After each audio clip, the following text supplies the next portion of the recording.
Bagaman mahal na mahal ng asawa ang kanyang asawa, hindi niya mapigilan ang kanyang hindi mapakilang puso nang samahan ng asawa ang kanyang asawa sa inspeksyon sa kumpanya. Ang lalaki ay nais lamang buksan ang drawer upang tingnan.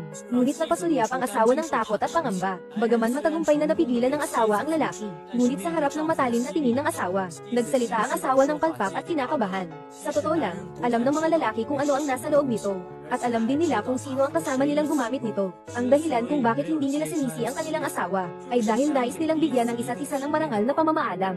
Nang umalis ang lalaki, binuksan ng asawa ang drawer. Nalaman niyang ang mga bagay sa loob, ay mga gamit na madalas gamitin ng asawa at ng kanyang katulong. Ang dahilan ng pangyayari ay kagabi. Nang ang mag-asawa ay nagpasya ng magpahinga, biglang nakatanggap ng mensahe ang asawa. Sa'yo, kakakain ko lang ng isang buong bote ng gamot. Siguradong makikipaglaban ako ng buong gabi. Naghihintay lang ako sa'yo ng 10 minuto. Kapag lumampas, hindi na ako maghihintay. Green-haired turtle, ang asawa mo ay akin ngayong gabi. Sige, mag-isa ka na lang. Okay na ba? Pinatay ko na ang ilaw. Biglang may emergency sa kumpanya ng asawa. Kailangan kong ayusin ito. Si Guming ang nag-utos sa'yo. Alam ba ng asawa ko ang tungkol sa amin ni Guming? Asawa. Anong ibig mong sabihin sa sinabi mo? Ang ibig kong sabihin ay, kaya mong makasama ang iyong mga empleyado sa overtime. Bilang iyong asawa, hayaan mo akong ihatid ka, hindi na kailangan. Ang ibig kong sabihin ay, maaari kong ayusin ang bagay na ito mag-isa. Huwag ka nang magpuyat para sa akin, mabait.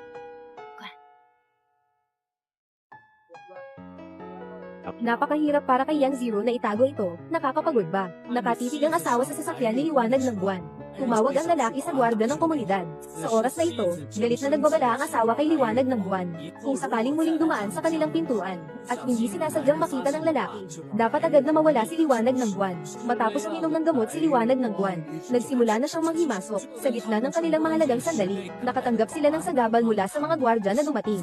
Galit na galit si Yu Guang na nais sanang ayusin ang mga gwardiya, ngunit tinigilan siya ng takot na babae. Kinabukasan, ang lalaki ay humiling sa kanyang leader na sumali sa misyon, dahil nais niyang lumayo sa pagmamahal ng kanyang asawa. Pagbalik sa bahay, nagsimula siyang mag-ayos ng hindi magandang ebidensya tungkol sa kanyang asawa at sa puting liwanag.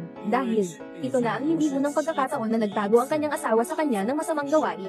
At sa bawat pagkakataon, palaging ibinabahagi ng liwanag ang buong proseso ng kanilang laro sa kanya. Ang dahilan kung bakit hindi niya nahuli ang kanyang asawa. Gusto niyang bigyan ng asawa ng pagkakataon na magbago ng isip, ngunit hindi inaasahan. Naging kapital ito ng kanyang pagpapabeya. Gayunpaman, may dahilan din ang asawa sa kanyang ginawa, dahil siya ay labis na umiibig. Nais ng asawa na makabuo ng anak para sa kanyang asawa, kaya't walang pagdududa siyang lumihis ng landas. Ginoong Yang, nakapag-schedule kayo ng pregnancy test ngayong hapon.